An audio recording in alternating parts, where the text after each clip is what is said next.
Presidencia de Guatemala en búsqueda de destituir a fiscal general. Acción ante la Corte de Constitucionalidad cuestiona su honorabilidad. Opinión consultiva desata debate sobre requisitos para el cargo. Denuncian penalmente a exministra de Ambiente por uso irregular de vehículos oficiales. Diputado presenta denuncia ante el MP y la Contraloría. Con un 60% controlado y un 40% liquidado, el incendio persiste en el vertedero de AMSA tras 24 horas. La suspensión de clases se amplía en varios departamentos. Estafa a la vista. Descubra cómo una comunidad esperó 10 años por un subsidio de vivienda solo para ser engañada desde adentro. Pruebas reveladoras y denuncias al descubierto en nuestro reporte especial de este lunes.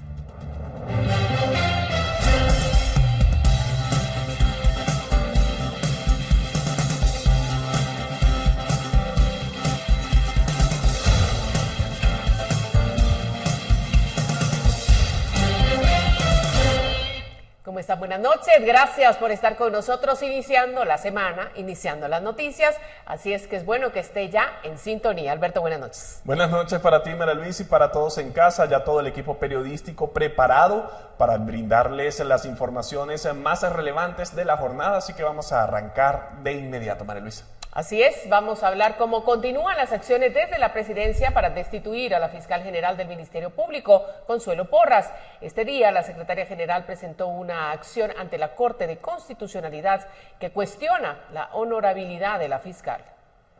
El secretario general de la presidencia, Juan Gerardo Guerrero, presentó ante la Corte de Constitucionalidad una opinión consultiva sobre la honorabilidad de la fiscal general María Consuelo Porras, con la cual se busca una ruta que permita liberar el paso para que el presidente Bernardo Arévalo pueda removerla del cargo. Según el funcionario, la fiscal consintió un intento de ruptura del orden constitucional y avaló corrupción al ignorar hechos como lo sucedido con el contrato firmado para la compra de las vacunas Sputnik V. En la consulta se expresa que la Constitución establece como requisito para ejercer el cargo de fiscal general la honorabilidad y por eso se cuestionan varias preguntas sobre el actuar de Porras. La ley de amparo establece que la opinión consultiva debe ser resuelta por la Corte en un lapso de 60 días. Permitió que sus fiscales vulneraran las urnas, manosearan los votos de los ciudadanos y se atrevieron a proponer la repetición de las elecciones. Por ser considerada una actora corrupta y antidemocrática por más de 29 países que le han vedado el ingreso, acudimos ante esta Corte a presentar la correspondiente opinión consultiva. Buscamos una ruta que nos libere el paso para que el presidente de la República, al establecer las causales, pueda removerla del cargo. Entre las interrogantes se destaca si el requisito de honorabilidad debe cumplirse únicamente al momento de optar al cargo público o debe mantener su vigencia durante el ejercicio de la función pública y si, al momento de perder esa honorabilidad exigida en el artículo 251 de la Constitución, se considera una causa justificada para revocar el nombramiento de la fiscal. Desde antes de tomar posesión, el mandatario indicó que solicitaría la renuncia de Porras, pero la fiscal ha sido clara en sostener que no dimitirá de su cargo. Con imágenes de Gabriel Molina para Noticiero Guatevisión, reportó Leslie Sánchez. Y este día comenzaron a sumarse denuncias en contra de la exministra de Ambiente María José Iturbide, un día después de ser destituida, para que sea investigada por haber permitido que su hija utilizara vehículos y seguridad del ministerio. Detalles en la siguiente nota. Menos de 24 horas después de ser destituida por el presidente de la República, la exministra de Ambiente y Recursos Naturales, María José Iturbide, comenzó a ser denunciada por el uso irregular de vehículos oficiales. La primera acción fue presentada en el Ministerio Público por el diputado Cristian Álvarez, quien pide que sea investigada por la posible comisión de los delitos de peculado por uso y abuso de autoridad. Esto luego de que la semana pasada se conociera que su hija hacía uso de vehículos y seguridad del ministerio para sus actividades personales como viajes. La segunda acción fue presentada por el parlamentario en la Contraloría General de Cuentas, donde solicitó una auditoría por el uso que se le dio a los vehículos y a la seguridad. La idea es que el Ministerio Público también tome en cuenta el peculado por sustracción de dichos recursos. Está bien el actuar del presidente, que se haya ido, pero no basta simplemente el jalón de orejas que pudo haber tenido, sino que debe de enfrentar la justicia, sobre todo por las constantes mentiras que ella da y al excusarse. El pasado 4 de abril, cuando se conoció de la noticia, Iturbide aseguró que su hija fue objeto de intimidación y persecución en la zona 10 de la capital. Sin embargo, en su momento se le cuestionó por qué no denunció en ese entonces esta situación, sino que hasta luego de conocerse el uso de los vehículos, solicitó un análisis de seguridad al Ministerio de Gobernación, a lo que se suma que los automotores fueron usados para viajes a la playa y visitas a gimnasios. Según Álvarez, también llevarán a cabo una citación por un supuesto contrato de Iturbide en el Ministerio de Ambiente, mientras se llevaba a cabo la transición por $500,000 de quetzales. Esta consultoría duró aproximadamente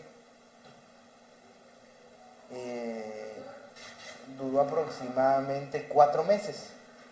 Le pagaron 500,000 quetzales aproximadamente en 4 o 5 meses. Y estuvo fuera de Guatemala de agosto a diciembre, saliendo constantemente del país. De momento, según el Ejecutivo, aún están analizando los perfiles para definir quién será el nuevo ministro de Ambiente. Con imágenes de Byron Baiza para Noticiero Guatevisión, Henry Montenegro. La controversia generada por el uso de vehículos oficiales y agentes de seguridad por la hija de la exministra de Ambiente causó dudas en la ciudadanía y algunos abogados consideran que la exfuncionaria habría violado diferentes leyes que podrían ser objeto de denuncia. El abogado Edgar Ortiz considera que como principio general no está permitido que un familiar o amigo de los funcionarios utilice bienes del Estado porque hacerlo es una infracción a la Ley de Probidad de Guatemala. Esta norma se aprobó en 2002 con el objetivo de establecer mecanismos de control patrimonial de los funcionarios y empleados públicos durante el ejercicio de sus cargos. En su artículo 18 se destaca que es prohibido aprovechar el cargo para conseguir servicios especiales, nombramientos o beneficios personales a favor de sus familiares o terceros. También es una falta utilizar bienes propiedad del Estado como vehículos, material de oficina, papelería, viáticos y otros para beneficio personal o de terceros. Ortiz aclaró que en algunos casos por asuntos de seguridad hay funcionarios que gozan de esos beneficios porque están expuestos por las decisiones que toman en su función pública, pero esos ejemplos deberían ser excepcionales y no la regla. Por motivos de seguridad puedan gozar por protocolos de seguridad de acompañamiento de vehículos y seguridad fuera de los horarios laborales por asuntos estrictamente de seguridad. Pero como digo, la norma general es que los funcionarios fuera de esos casos no gocen de esos vehículos para un uso recreativo o digamos o personal. Para el abogado Arturo Miranda, las leyes establecen que los funcionarios públicos únicamente pueden hacer lo que esté regulado y si no existe esa regulación, los funcionarios no pueden hacerlo o podría considerarse como un abuso de autoridad. Es un abuso de autoridad y como es un abuso de autoridad, es un delito, ¿me explico? Sí, pues. Porque está haciendo uso del recurso indebido del Estado, de los bienes del Estado o recursos del Estado. O sea, prácticamente le está robando al Estado. Por su parte, el abogado Goyo Saavedra explicó que el debate se conduce hacia lo ético y correcto que debe ser un funcionario sobre el uso de los fondos públicos y por eso la decisión de crear un código de ética es acertada. Para Noticiero Guatevisión reportó Leslie Sánchez. Continuamos. Y el proceso de elección de gobernadores se ha extendido más de lo habitual. Esta semana se podría conocer a algunos nuevos, pero habrá departamentos en los que rechazarán las ternas.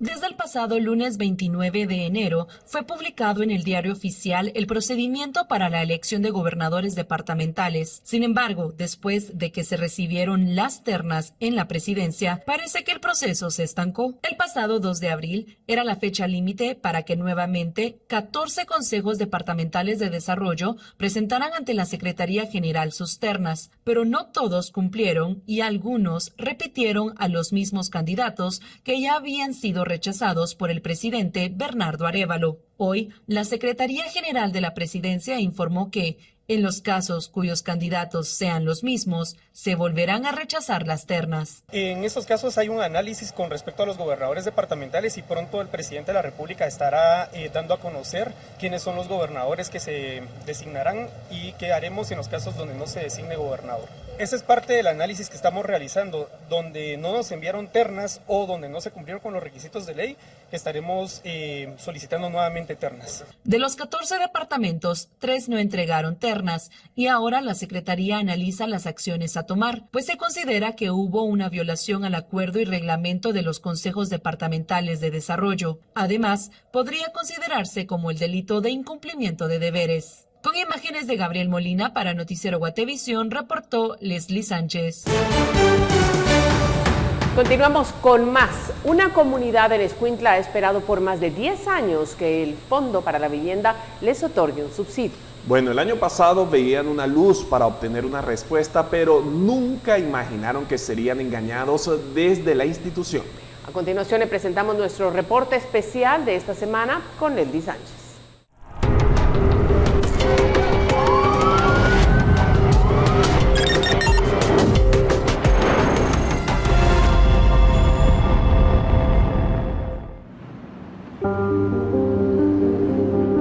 En este edificio se ubica el Fondo para la Vivienda, FOPAVI. Adentro opera una dependencia del Ministerio de Comunicaciones, cuya finalidad es ayudar a familias en pobreza que no son sujetas a crédito a acceder a una vivienda digna.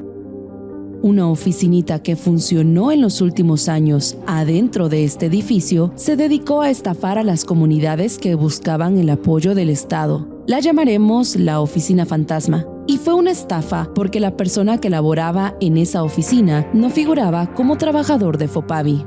Pero vamos a donde se originó la denuncia. En la carretera que conduce a Mazagua, en Escuintla, se encuentra un proyecto habitacional conocido como Valle de las Carmelitas, cuyo espacio es para brindarle un terreno a unas 400 familias. En 2014, con mucha ilusión, las familias compraron medio terreno bajo la promesa que el Estado subsidiaría el costo de la otra mitad y que según el reglamento de FOPAVI puede ser de un aporte máximo de 35,000 quetzales por beneficiario. Los beneficiarios. Ajá.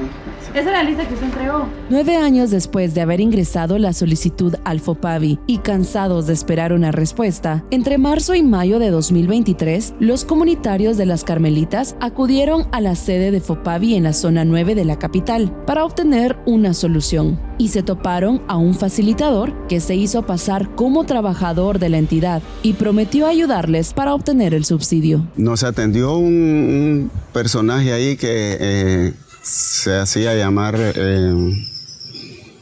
Gustavo Vélez, pero al final de cuentas pues resulta que no era ese el verdadero nombre.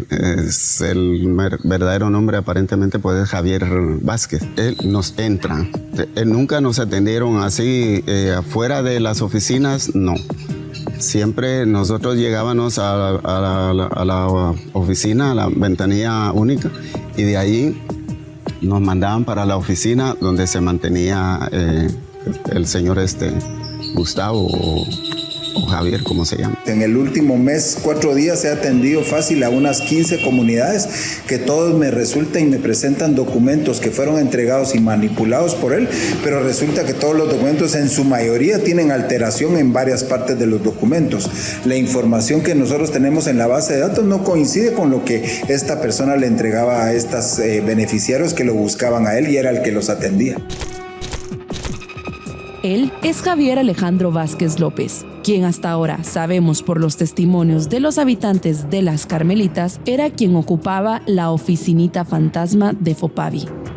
Noticiero Guatevisión tuvo acceso a uno de los videos de las cámaras de seguridad del lugar, con fecha del 26 de enero de este año. Este video muestra a Javier caminando por las diferentes áreas, desde el departamento jurídico hasta los pasillos cercanos a la oficina del exdirector de FOPAVI, Vinicio Pasos.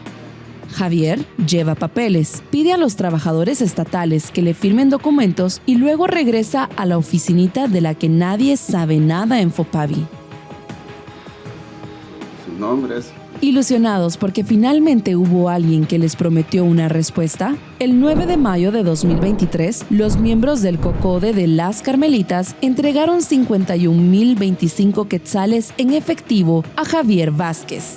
Él les había indicado que tenían que pagar nuevamente un estudio socioeconómico por cada familia, cuyo valor era de 325 quetzales, y así lo hicieron. Como comprobante, Javier les devuelve una hoja que detalla la entrega del dinero en efectivo que fue recibido en el FOPAVI a las 12:14 del mediodía. Está dentro de las instituciones de FOPAVI, pues ¿quién va a imaginar lo que está pasando? Entonces se le paga, nos firman y bueno, den un tiempo, yo creo que posiblemente entre de 30 días a 45 días, tal vez,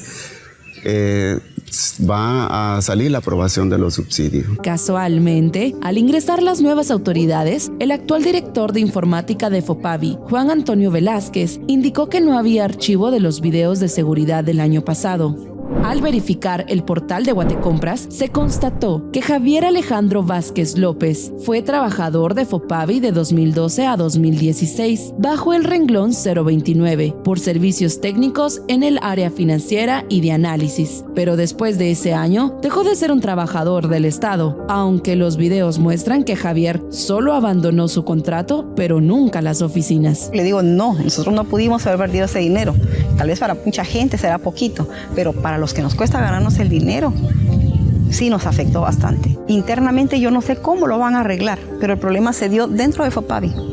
Y es FOPAVI el que tiene que solucionarlo. Nosotros no aceptamos en ningún momento que hayamos perdido ni el dinero, ni el tiempo, ni mucho menos nuestra vivienda. Ya ahorita que con los compañeros del COCODE subimos y nos dicen de que el proyecto La Papelería no existe en FOPAVI, ahí prácticamente créame de que es algo que lo impacta a uno con la población. ¿Cómo puede ser posible de que en una institución de gobierno no tengan prácticamente la papelería, verdad? El 26 de enero de este año, una cámara de seguridad capta el momento cuando un hombre ingresa a la sede central de FOPAVI con un sobre Manila que se ve abultado e inmediatamente se dirige a la oficina que era utilizada por Javier. 17 minutos después, el mismo hombre sale de esa oficina, pero el sobre está mucho más ligero. Pareciera que le hace falta algo.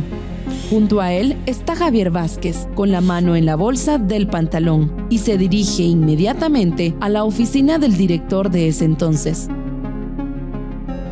2 horas después, nuevamente regresa a la oficina fantasma, protagonista de las estafas. ¿Cuál era la razón de que él tenía una oficina que realmente es una oficina de una unidad ejecutora del Ministerio de Comunicaciones y que realmente por qué es que él atendía a personas ahí?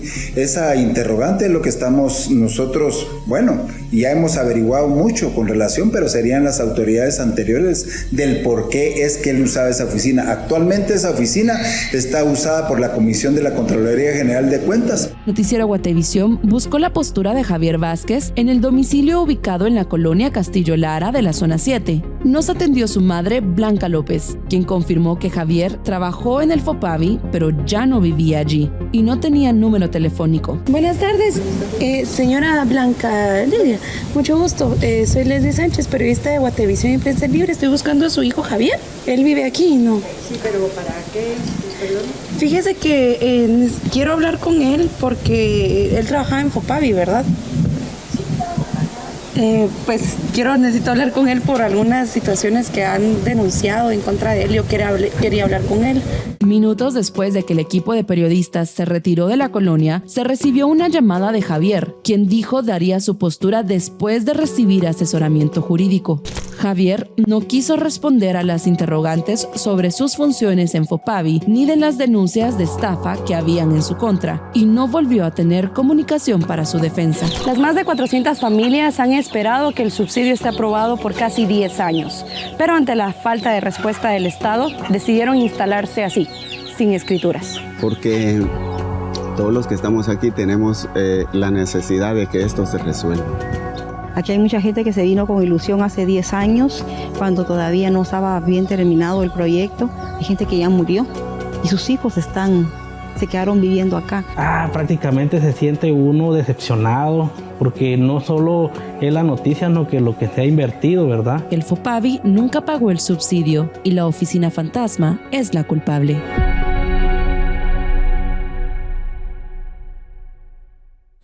Y serán las autoridades quienes tengan que hacer las averiguaciones correspondientes y darles unas respuestas a estas más de 400 familias. Alberto.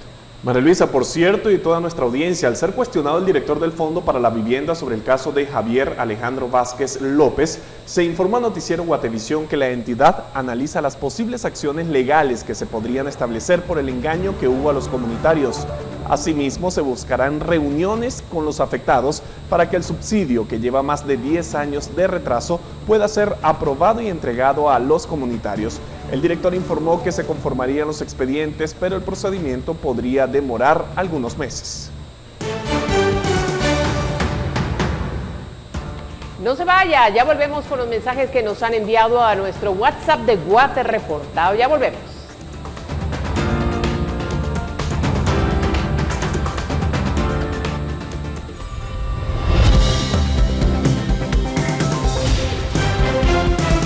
Cuenta 013-3859, el número del servicio de Guate Reporta. Vamos a dar lectura a la información que recibimos este lunes y nuestro televidente Jorge Rojas nos envió un reporte sobre la contaminación que causa la actividad a cielo abierto que efectúa una empresa en Quetzaltenango. Vamos a ver el reporte.